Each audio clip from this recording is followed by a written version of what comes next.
get the pleasure of introducing our speaker. Our speaker today is Karen Cleveland. She's a wildlife biologist with the Michigan DNR Wildlife Division, but she didn't start off as that. She actually started off her career in New Hampshire as a fish and game data manager, so basically with computers. She did that for about 5 years. Then she came back to Michigan, was a bird biologist for the DNR. And then for the last 3 years, she basically has been doing game design for the DNR. And she's designing wildlife-themed games. And basically these are tabletop games. So games that you would play with your family when you're playing Monopoly, for example, or you're playing Settlers of Catan, if you know that game. So basically games to explore the natural world. One game that she designed is called What in the Wild. And I do have an example here. It's a card game that she designed for the Michigan DNR. And that game basically is trying to get people to understand and highlight different animal species and their natural habitats in Michigan. It's actually available for purchase right now, so if you're interested on Game Crafter, it's a print on demand. Adobe, actually, in their blog named Michigan DNR one of the 10 most inspiring public sector organizations to watch in 2020, so in this year. And it's because of that What in the Wild game, one of the organizations that do that, and because of Karen there. I know she's also looking for families always to play test her games. So right now she's making a game about bears and how they move through habitat, specifically designed for middle school students. So if you know any middle schoolers, ages 10 to 15 that might be interested in play testing her games, talk to Karen, she's interested. But she has a lot of knowledge, a lot of enthusiasm, and I'm really excited to see her talk today. So please help me in welcoming Karen.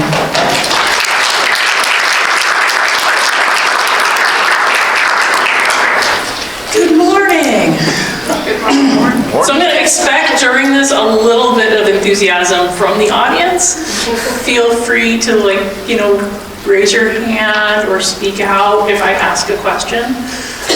So that covered a little bit of sort of how I got here in my career. My background as far as education goes is I got my undergraduate and my first graduate degree in fisheries and wildlife. Was super excited about the outdoors and animals, and there were no jobs. So my parents gave me the wise advice of go back to school and get a degree that people will pay you for. Just good advice. So I went back and I got a master's in computer science. And then I did not get a job in the tech sector. I got a job with New Hampshire Fish and Game because I really, really love the outdoors and the wildlife. I was their data manager, which meant I did a lot of programming on computers. I did get outside occasionally. I fought very hard for that opportunity.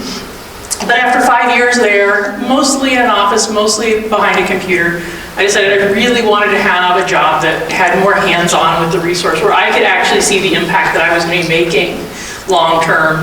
And that was when I ended up coming back to the Michigan DNR to get this non-game bird biologist job that I had here for 12 years. After about 10 years, I was starting to realize that I was doing important things, but the only people who knew that, or who really were caring and connecting, were other people in the conservation community. So if they were people that we weren't talking to, we were missing an opportunity. And that group that we weren't talking to kept getting larger and larger every year. And so I stumbled across playing a location-based mobile game. You guys have probably played the successor of that game. Who's ever played Pokemon Go? Admit it. I have coworkers who play Pokemon Go.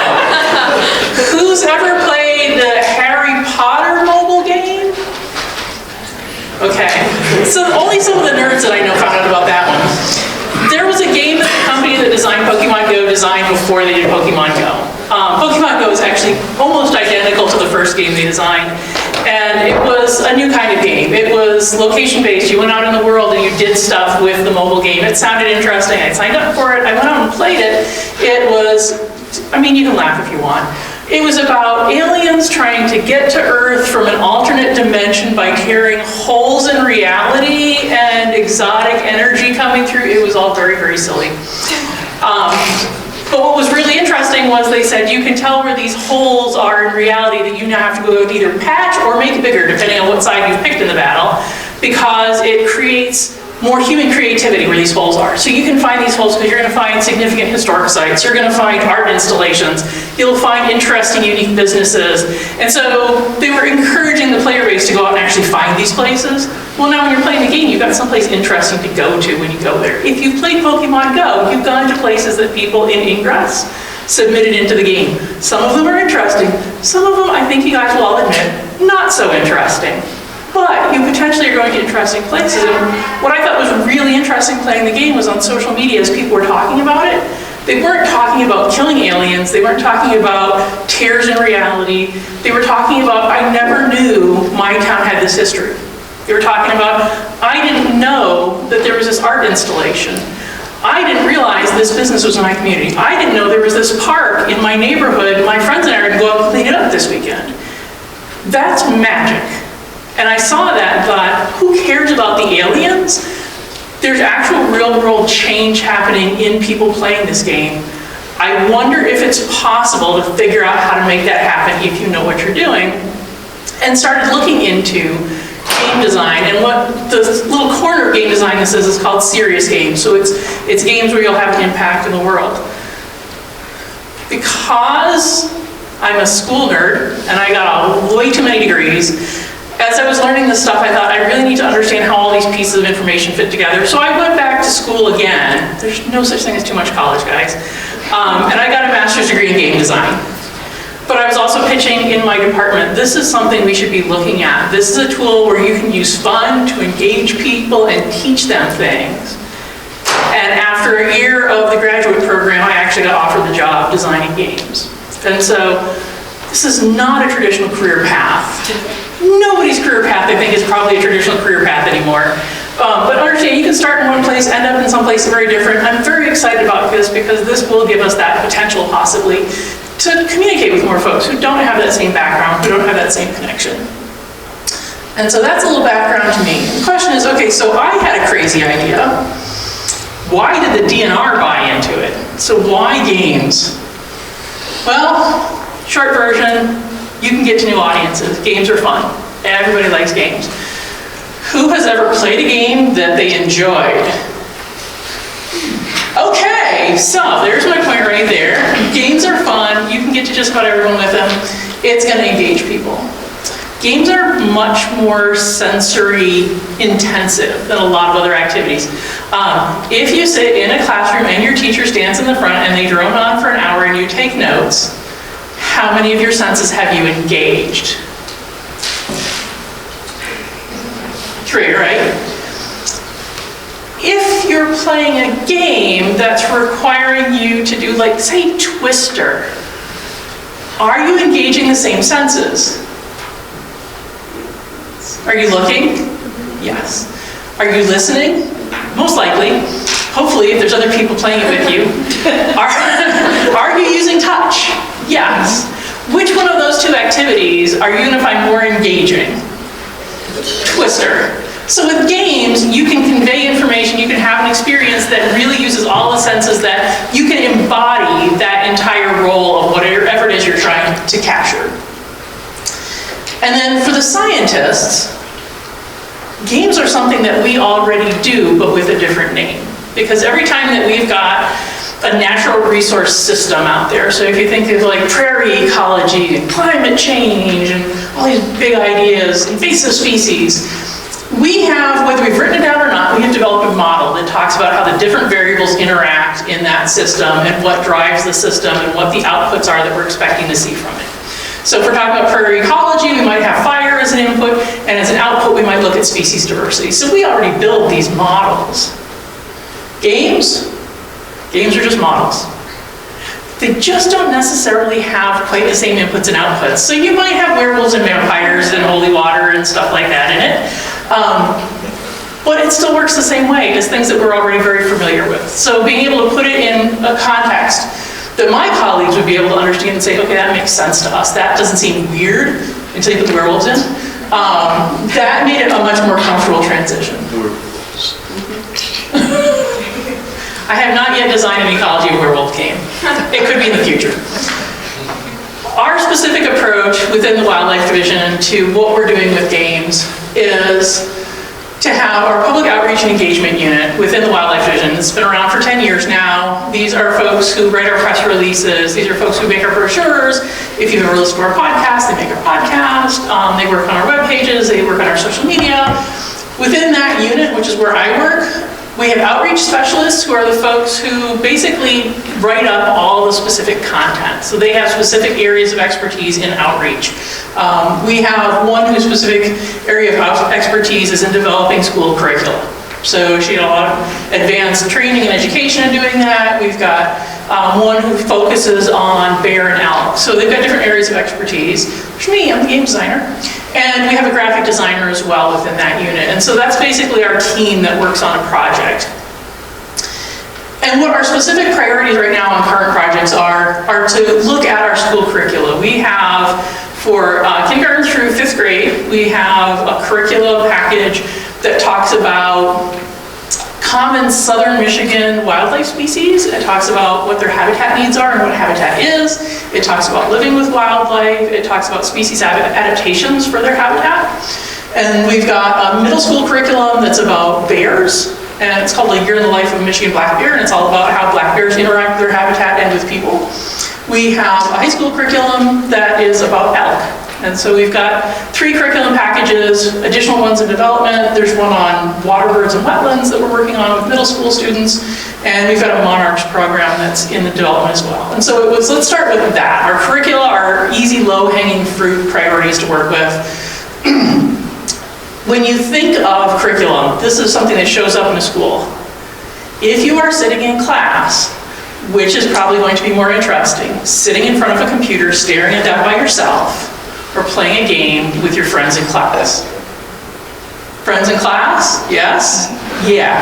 So with that in mind, even though I have a computer science degree, I said we need to make tabletop games, because that is going to be much more interesting in the classroom. It's going to be easier for you to learn as you watch other people play to try to figure out what's an optimal strategy in that game. And it's going to be something that's going to be relatively inexpensive for teachers to get and to deploy in their classrooms and to use over and over again. And we don't have to worry about technology changing and new versions and all that other good stuff. And because we are the DNR and we have no budget, we decided to use a printing technique called print on demand, which is we don't print up 3,000 or 5,000 copies of the game and keep that in a warehouse someplace and then ship it out. We have a company that we work with who, if you are interested in the game, you'll see on that little postcard that you've got, you can just order a copy of that game. And so we don't have to warehouse it, we don't have to do a fulfillment on it. Anybody who wants a copy can get a copy. And the mind blower this week, because I get to see every time a copy of the game sells, we sold a copy to somebody in Yokohama, Japan this week. That made my day. But we don't have to worry about shipping it to them. They're just taking care of it from our print-on-demand publisher. The other thing I want to mention, because you guys may not have heard about it, some of you guys may have heard about it, is the word gamification. It's a super hot buzzword. A lot of people kind of throw it around with like, oh, you want to make education fun, do gamification. Gamification is not fun. It sounds like it should be. Who has ever gotten like a punch card at a business that if you go back 10 times you can get a free cookie or something? Is that fun? That's gamification. It's basically adding points and prizes into an activity that isn't a game or play-like on its own. We don't want to do that. It's basically, good dog, here's your cookie. That's not the approach we want to take. We want you to say, I just want to explore this. I want to play with this. It's fun on its own without having that little reward at the end. Okay, slide. Why did you do that to me? No, it still wants to do that. Okay, so this is kind of like not done the animation correctly. But pretend like all you can see is a game is a series of meaningful choices. Pretend, if you will. So there's a billion different definitions of what is a game. If you ever want to get a headache, talk to a gamer about what the definition of a game is. No two gamers will define it the same, no two games researchers will define it the same.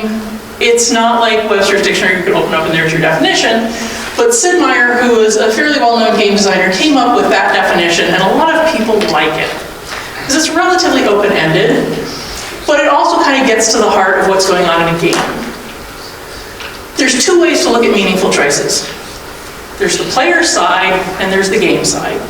So from the player side, a meaningful choice is a choice that has meaning to you. So say, for example, you've gone to a restaurant, and on the menu, you have choices like, for dinner, you can have jelly beans or lasagna. Is this a meaningful choice to you? Would you think about that decision at all before just randomly picking something? Yes? Yes. Yes. Okay, that's now a meaningful choice. Because it has meaning to you, because you're thinking, if I eat jelly beans for dinner, I am not going to feel good in an hour. If I eat lasagna, I might feel better. What if the menu said, something orange, something purple? Is this still a meaningful choice? What is your head thinking when you see orange and purple?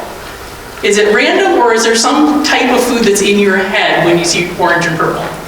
There's something, right? So it's not as meaningful as jelly beans versus lasagna.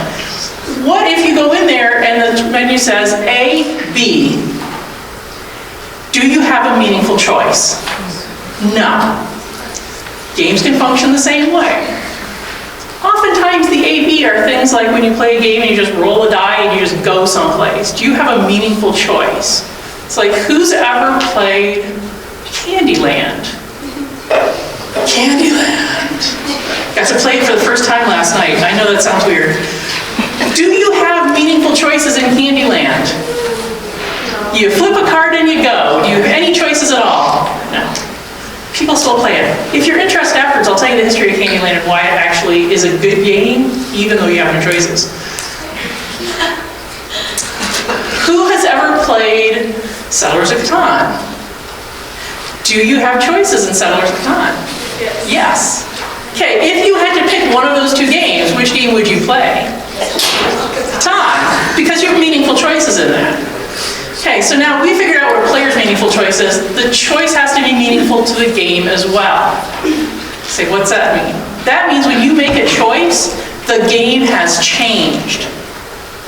So if you're playing Settlers of Catan and you roll a 6, and somebody's out there collecting sheep or wood or meat or whatever, and you make a trade, and yet you still have all your original resources, was that a meaningful thing in the game? No, because the game state hasn't changed.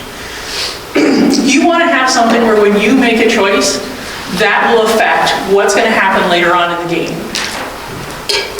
So, understanding now that meaningful has to mean that I'm having an impact on the game, and that I have the ability to make choices. That's what agency is all about. Agency is that ability to make choices that have an impact. Now you can look at the rest of the words, because that's the second half of the slide, which is you find yourself sitting in a conference presentation about using games for wildlife outreach. The presenter asks why you're there. You say, A, I don't think games can be outreach. Explain the theory to me. B, you made your own game. That sounds interesting. C, I want to make my own games. Tell me how. Or D, this sounds hard. Can't someone else do it for me? Okay? So, who wants A? I don't think games can be outreach. Explain the theory to me. If nobody votes, we're stuck on this slide forever, FYI. Okay, B, you made your own game? That sounds interesting.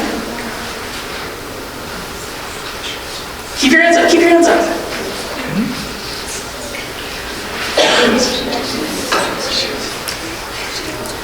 Okay. C, I want to make my own games. Tell me how.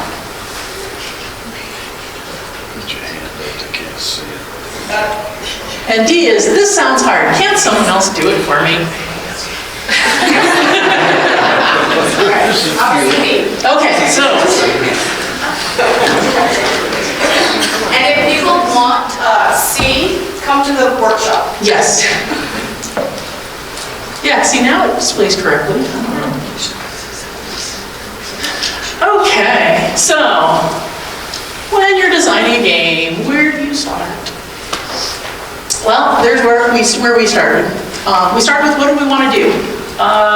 There's a lot of game designers who are out there like, I want to do something fun. I haven't explored this theme. I like this game mechanic where you stab people in the back. How can I put that in a game? We kind of start in that place with the DNR. Where we're starting is, what is the message or what is the learning that we're trying to convey through the game?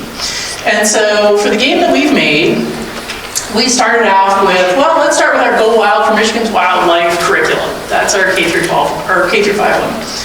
And looking at what's inside of the game, what lessons might we be able to tell from it? There's like I said, there's a lot in that curriculum. There's common wildlife, there's living with wildlife, there's wildlife adaptations, there's wildlife habitat, there's a lot of pieces. We kind of wanted to stick with wildlife habitat. What are the components of habitat? And what do species need for their habitat? Part of what we also wanted to convey through that was wildlife habitat happens in urban and suburban environments. Part of the reason we had common species in the curriculum was so that students would recognize that, okay, just because I live in Brighton or Kalamazoo or Grand Rapids or wherever, if I see a coyote is sitting there looking around itself going, well, this is a nice home. I have all the things I need for habitat here. Even though you're going, no, this is a people home. The coyote's looking at it going, no, it's mine too. So we really kind of wanted to get at that element to it. So common species, habitats in urban or suburban environments, what makes up habitat? Who's our target audience? Okay, you guys are going to tell me who's my target audience. Students and teachers. And who else might be my target audience? Because those are my two obvious ones. Parents, okay. So sort of where is my game going to get used and who's going to use it? Well, I'm expecting students, because if it's not fun, they're not going to want to do it. And they're little kids, and they'll make everyone miserable, right? They're not like you guys are mature. Little kids, when they're not happy, it's just not good. Their attention spans are sort of short, so we got to kind of think about that. But I have to also think about teachers. I can't make an hour-and-a-half long game for a second grader and expect it to be used in the classroom. So I have to think about things like class length. I have to be thinking about budgets, because most teachers don't have super deep pockets. So how can I make this thing relatively inexpensive? I'm also thinking about, for my students, it's kindergarten through 5th grade. Who was the same person in kindergarten and 5th grade in this room? Nobody. Everybody remembers kind of what they were like in kindergarten, right? And then you remember 5th grade. You've got a whole bunch more experience, you've got more knowledge, they have to be very different games. So I need something to be flexible enough to handle that. What I settled on for this one, and I'm going to send actually a copy of it around the room so you guys can kind of manhandle it a little bit. Don't manhandle it too much. Is a card deck that's called a game system. So who has ever played poker? War? Solitaire, bridge, euchre. There we go. Congratulations, you are familiar with the game system. That deck of cards can play a bajillion different games.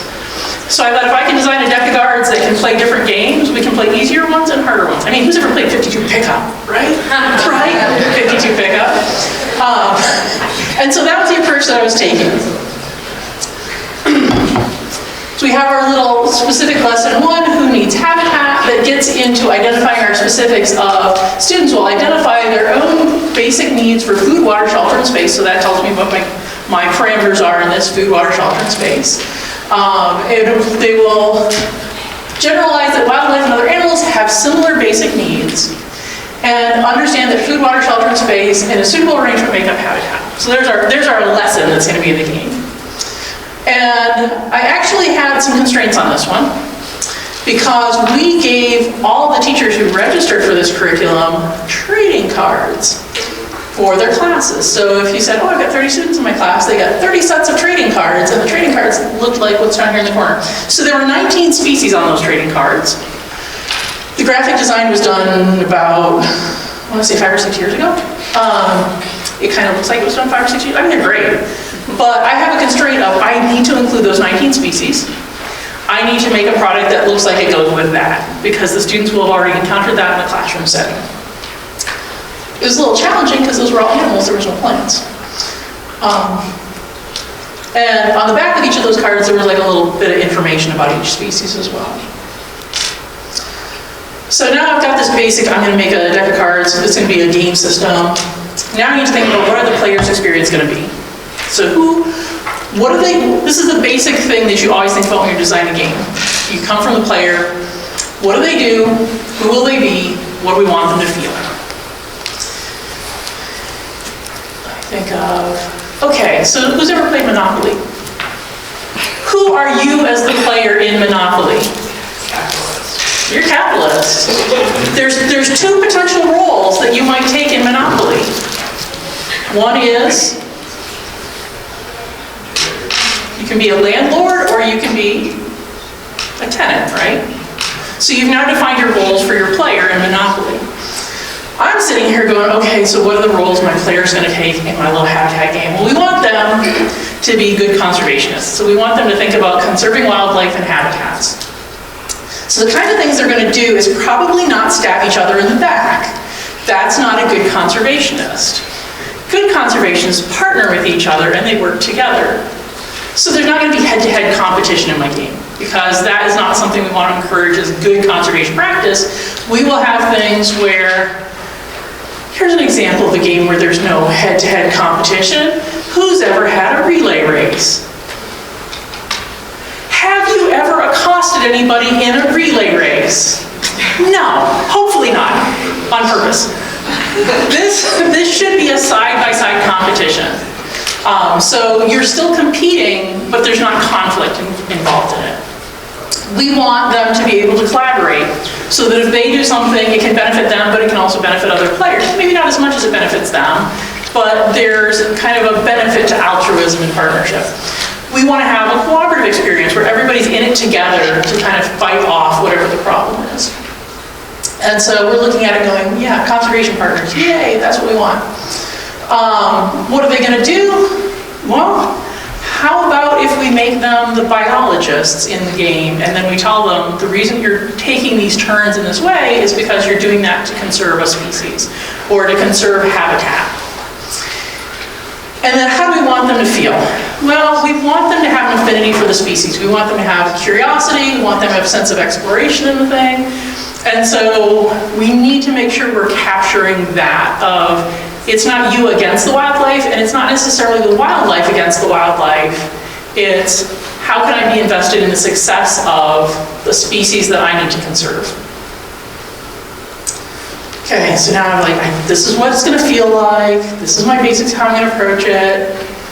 Now I've actually got to get into the nitty-gritty of this. I need to define what my components are, what my rules are, and then how you win the game. I decided to start with things we all know well. Who's ever played this game? How do you win this game? You match cards. Easy, right? We all did it when we were little, right? Yeah. You're probably not playing that game anymore. Unless you've got like younger siblings or cousins or somebody that you're going, oh yeah, we'll make them happy. So I'm like, okay, I like that idea of matching. Who's ever played this game? Yes! This is another kind of matchy game, but it's a little bit harder because you have to think strategically of how do these lines connect together. So the first one has this much agency, right? Just a little bit of choices in there. Your choices affect the game if you can take a match out of there. This next one has a little bit more because now you're thinking about what do I want to do 1 or 2 turns down the road, and how is that going to affect everybody else? This one is basically rummy. Who's ever played rummy? Yeah. So it's kind of like matching sets, right? You're trying to get sets of the same thing, runs of numbers that connect to each other. No, that's, yeah, it's all, oh, the other one's slapjack. So they're trying to like go, what are people doing over there? Slapjack, who's ever played slapjack? Yeah. Super fast, not a lot of strategy. There's actually some strategy in my version. And then the last one is literally not like any other game that anyone's played before. It's really very much about how can we conserve habitat. And so it tackles this thing of how do we work with partners a little bit more. Once you've played the first 4 games, you're very familiar with how the system works, and it's easier to spring into the last one. The last one is geared more towards 4th and 5th graders. So it's not super simple, you kind of have to think a little bit more strategically and long term. So those are actually the 5 games that you can play with Wet and Wild, the same card deck. And I don't name things particularly well, so I just handed, here's all my rules to my colleagues, and I'm like, come up with names for me. And I think they did an awesome job, because memory is now match it, because you just match things. And the one that looks like dominoes is connect it, because you're connecting cards together. This is all like super straightforward. The slapjack type one is slap it, because you're slapping things. Group it is you're trying to make groups of stuff. And then build it is you're literally building habitat. I am going to pass this around, just so you can go, ooh, ah. This is what it looks like after 2 years, FYI. Thank you. Yes. That is not what it looks like after 1 week. What it looks like after 1 week is that. Okay? That is ugly. That actually didn't work. That's okay. Because we use a process called playtesting when you're designing a game. For folks who are familiar with conservation, this is again how I pitch it to my colleagues. It is very similar to a process we call adaptive management. It's probably similar to something you guys have actually experienced in your life. Adaptive management or playtesting is basically you come up with an idea in your head, you try it in the real world, you see what the response is from the real world and how well it worked, and then you sit down and think, did that work, or should I try something different? And then you go again. So who has ever tried to ask one of their parents for something that they thought they would get rejected on? Did you ever go back and try to ask in a different way when they said no? Congratulations, you now know what the adaptive management cycle is. For a game, you come up with an idea. You put it out on paper or chips or whatever you make it on, a big old board with dice, and you see how it works. And you've got an idea of, I think this is where I want to go with it. It says kill your darlings because it's basically don't get emotionally invested in your brilliance on step 1, 2, 3, 4, 5, anywhere in the process. If it doesn't work, put it aside, love it later, try to make it better. So the first version of this was literally, I have a species, it's the Cooper's hawk. I need food, water, shelter, and space. That makes up habitat. Okay, so I'm going to call it space, I'm going to call it forest, grassland, and wetland. Talk to my curriculum developer, and I'm like, does that make sense? I know that's kind of crude and coarse based on what we're looking at for shelter. She says, no, that's fine, that'll work for us. I said, okay, great. So, water. Ooh, they use streams and rivers. Awesome, stream river. Space. Holy heck, how do we define space? Space is like, this is my space right now. Each chair is your space right now. How the heck do I define it? Well, Cooper's hawks have a large nesting territory and they migrate. They use huge space, whatever that means.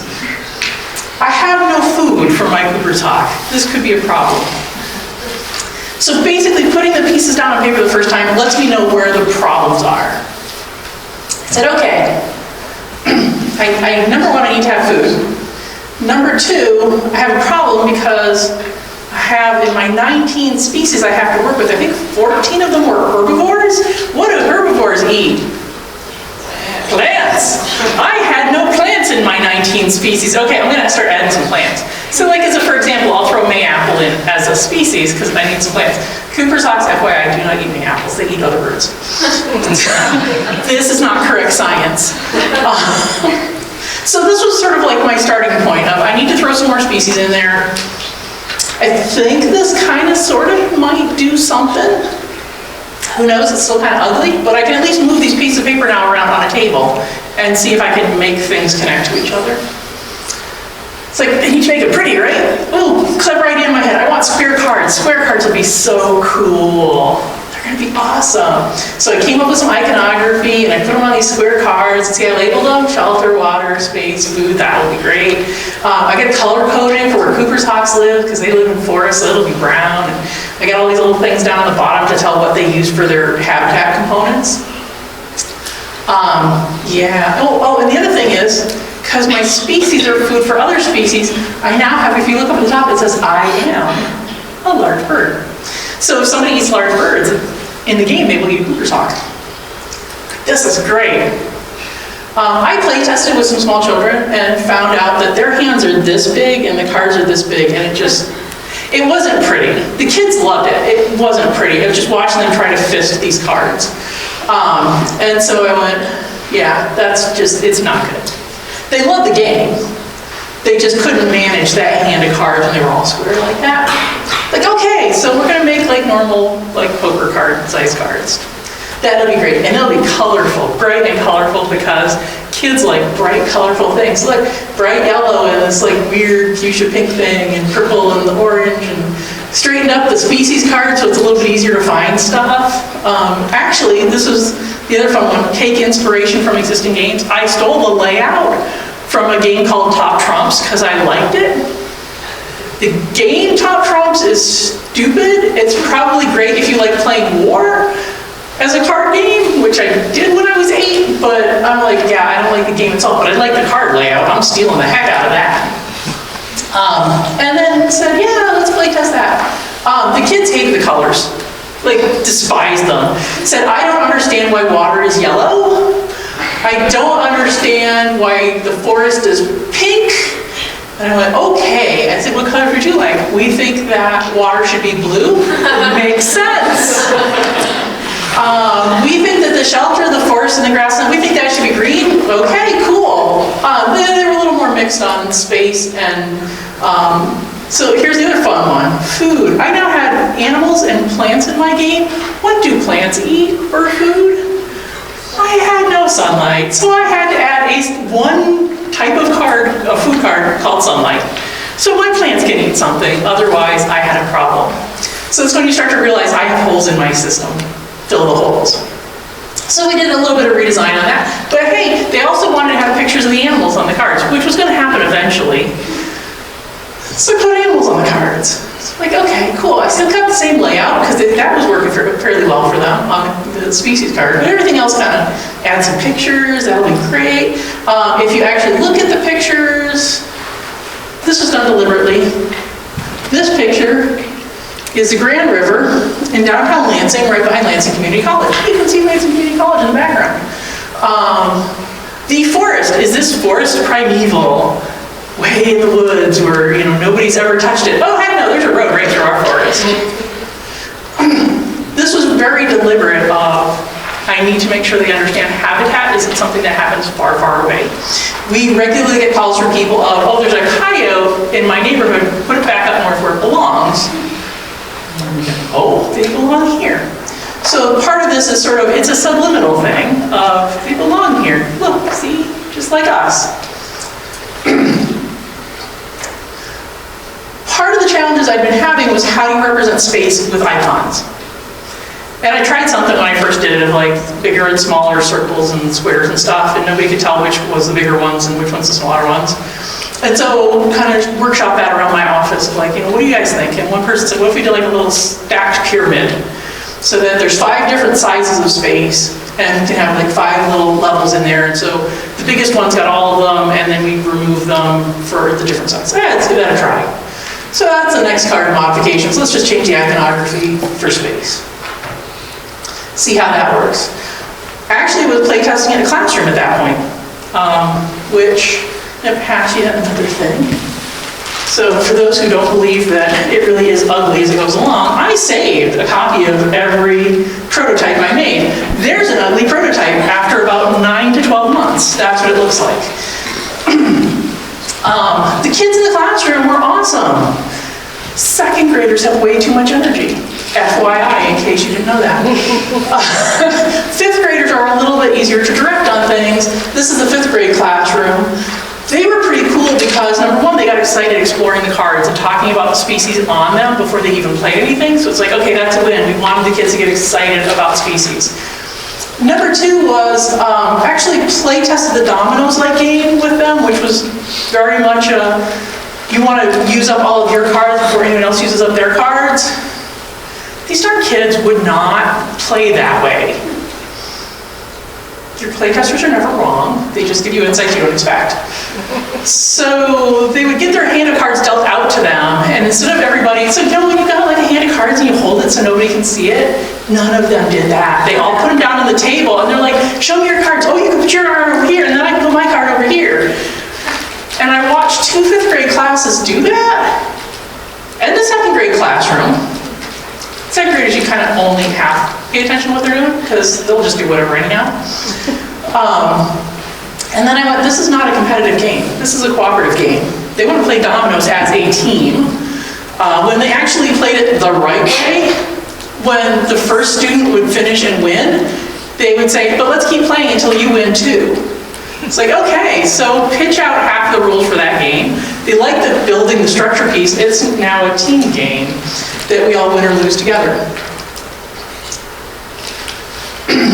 And so what you're seeing in the middle now is what happens when I hand my prototype to our graphic designer. She looked at that original trading card that we had. She told me, I don't like the colors, they're dated. I said, what do you want? And she said, black. I said, let's give it a try. It's for small children. What could go wrong with black cards, right? It looks awesome. Part of the fun of this whole experience was actually getting the photos for the cards, because everything needed to either be copyright free, or we needed to own it, or I needed to get permission from the folks who owned the photos. So there were a number of them that I just couldn't find good photos, at which point, every time I either left my office going someplace or I left my house to go someplace, I had a list in the back of my head of, I need a picture of shelter forest. I took that picture on MSU's campus. The worst one we had was coming up with a good one for sunlight, because you want to take a picture through a tree where you're getting those streaks of the sunlight coming out. And the phone that most of us have looks kind of like this. These things make changes to what you're seeing in ways sometimes you're not expecting. That photo was actually taken by our graphic designer one day walking back into the office as she was going under one of the trees outside of our office, and she just pointed her phone up. And she took a picture and we went, that's perfect, let's do that. All of the space photos are actually aerial photos. So it's all satellite imagery at different scales. And it's focused, I believe, on the Willow Run Airport. So you can kind of get a sense as you zoom out still that like that is a human-built landscape. So it starts, the tiny space is basically like a little cluster of houses in a subdivision, and it zooms all the way out until you can see an airport and you can see all the city built around it. And so that's what it looks like after the better part of 2 years. And that's that original trading card that we were using as inspiration for the design. So you can kind of see it sort of evolved its way there. But yeah, Chanel really didn't like the color scheme because it was very 2012 or something.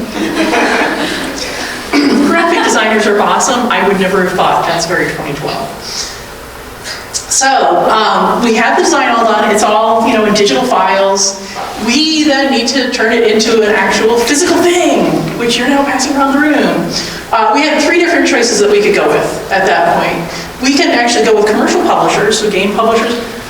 You guys aren't old enough to remember Milton Bradley. You guys remember Milton Bradley, Parker Brothers? Yeah, it's like the big game companies, Hasbro.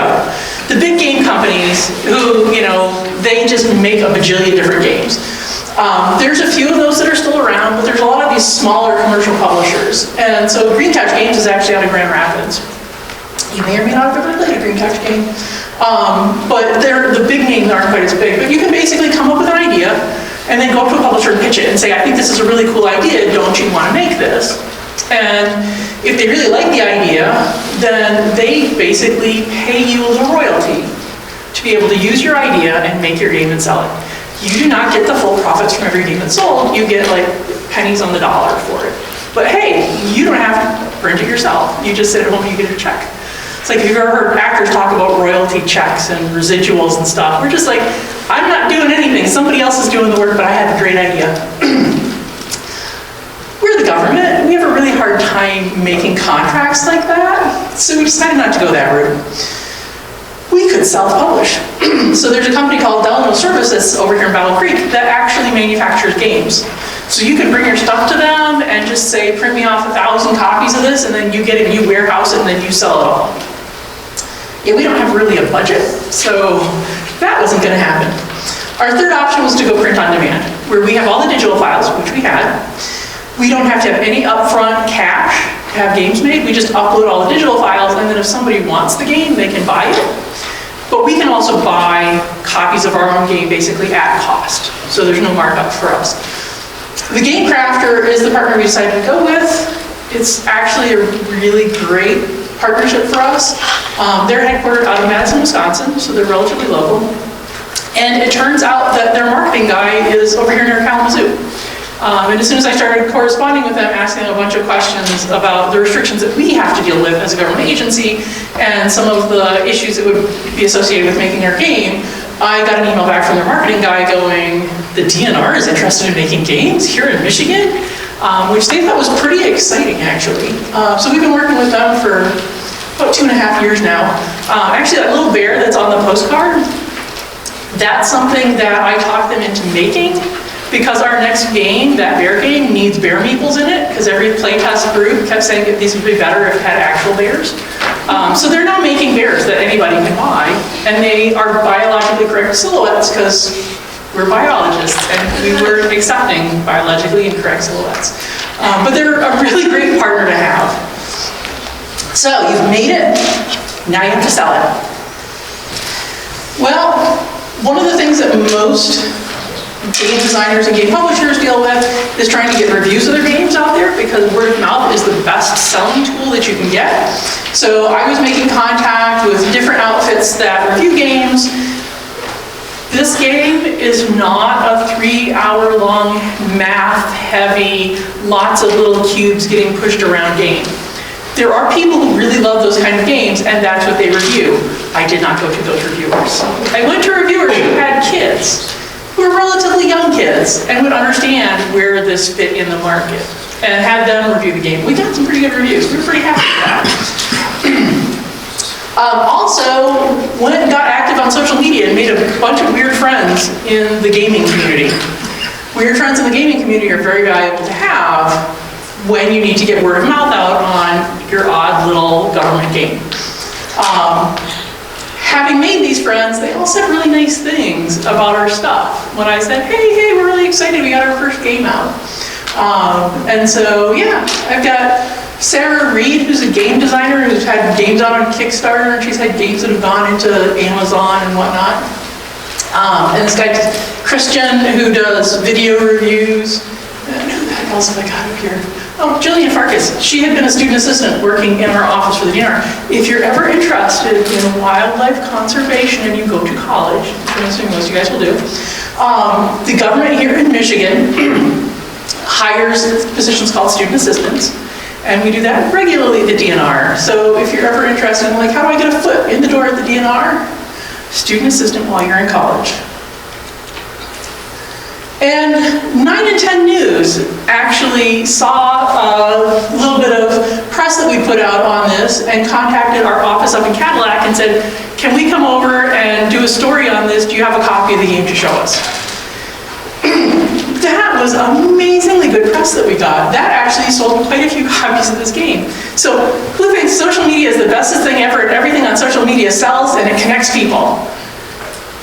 We did better with that one story on 9 and 10 News than all the Facebook ads that we have done for this game. We've had a lot of people click on our sales page off of Facebook ads, but nobody buys. With this one, we sold, I think, a couple dozen copies. So traditional media still works. And so that was our game.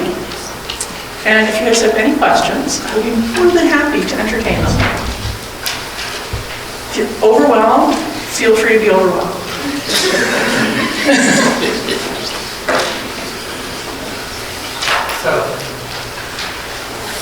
So I have a question. So you were talking about researching, comparing with a lot of traditional games. And so I was wondering what sort of research you did with other nature-based games. I was thinking of Into the Forest, or also other games such as, or activities such as Oh Dear, and how you incorporated those sorts of activities into the current. I had ended up doing competitive analysis actually at the beginning of this project. So this was going to be a school project for that master's degree I was working on in game design. And one of the elements that I did was a competitive analysis. And it turns out as I'm sitting there saying, for a competitive analysis, I want to find, number one, a card game, and number two, it's got to deal with either food chains, which is a component of this, or it's got to deal with habitat associations. There's not a lot of those out there, unfortunately. It was a little bit depressing. One of the ones that I actually got was Top Trumps, because it literally does address a little bit of the habitat component stuff. It also has cuteness as a factor on the cards, and I'm just like, yeah, no. I think they rated some of those cuteness factors incorrectly, but that's a personal judgment. And so I was familiar with Oh Dear because our curriculum developer uses it regularly. And so she was the person I would touch base with regularly on these things and kind of get a little bit of a feel from her. She's kind of the touchstone of how are we doing on this. And so there was a certain amount of, can I get sort of the basic energy, but I'm not going to be tying in a lot of the same kind of components for games that are already out there. And part of it comes down to when you have, for a serious game, which is one that has a message where you want to connect people outside of the game, it can get a little bit challenging to try to bring in some of like the fun components from other things, because you have to keep focusing back on what's that message I want to get. One of the challenges we dealt with early on with this was, so how do I pick, there's 55 species in there right now. So I had to find a whole bunch of additional species, and how do I pick those? I actually sat down with a brainstorming session with a bunch of colleagues and said, okay, here's my course categories I'm using right now for how I'm breaking up species and how I'm putting them into these different shelter types. So I want to have, you know, a reasonable number in forest, a reasonable in grassland, a reasonable in wetland, but I also don't want to have like one plant and 15 large birds. That's not balanced very well. So I need to find species that we can put into these boxes that will make for a good balanced game. And they need to be species that are relatively common in southern Michigan. It turns out it translates well to basically the eastern US, because the species we picked are very common species across the eastern US, and a lot of them even into the west. But we ended up talking about things like puffball mushrooms. Who's ever experienced a puffball mushroom? Like super common, right? It's something that a lot of people have experienced. We got into that, we got into a few of the other things, and then we had this conversation of, okay, where in my little taxonomic groupings does puffball mushrooms go? So like, where are my mushrooms? And then we got into an extended debate about whether fungi were more closely related to plants or animals, and if it was offensive to label fungus as a plant, apparently it is, because they're more closely related to animals, and then they have to be in their own grouping, and an executive decision got made by the designer of, that's too much complexity. Let's not have mushrooms in the game. And I told our fun guy, I will try to do a fungi game later if I have the time. Because there were really cool ideas, but there's a lot of these things that you end up leaving sort of on the cutting room floor, because even though it would be fun and cool or scientifically accurate, these are sort of like the two ends of perfectly scientifically accurate, super boring, really fun, not educational. How do I find that space in the middle where I can balance, it's mostly scientifically accurate, but it's also fun enough to want to keep playing? I actually have, we've got a minute, I've got like a 2-minute video review that we had done that I can share with you guys. This is our very first video review. What in the wild? Okay, and this game comes actually with 5 different games in one box. Is that right? Yep. So which one did we play? We played, What's it called? Match It? Match It. Okay, so tell us about Match It. What do you like about it? Did you have fun? Yes. What do you like about it? I like how there were these squirrels and how you map things. So what do you match on the cards? Well, you have to match like these, but I didn't get it right. You did pretty well, though. So it's kind of like memory, but I think it's a little bit better than memory. Why? Why do you think it's better than memory? Because you don't just have to match the picture, you also look at the bottom and you see what it means. Then you pick another card, Right. and if it matches, So, for example, what do you just? Whoa! Did you just cheat? no. What are you doing? What happened? What'd you get? I just got. Did they match? No. Oh, well then put them back. Yes. All right. So show us a match. Let's find a match out there somewhere so that people can see. Here. All right. What is that? What's animal? Is that an animal? Yes. It's a blue spotted salamander. Oh, that's cool. What kind of animal is that? Salamander. Okay. So then you gotta find either. Oh, I got a match. you did. Why is it a match? Because I got forest right here. Right. And he lives in the forest. So you matched them. So there's different ways to match the cards, and you're also learning about the different habitats and needs of the different animals, right? Yep. So what do you say? 2 thumbs up? Who won? This guy. No, we tied. Revisionist history. All right. But we continue this review series. This is my very low-tech review series, but when we play the next game after this, okay, I want to try to play this one again. Can I see what you're doing? Yeah, all right, wait. Yeah. And scene.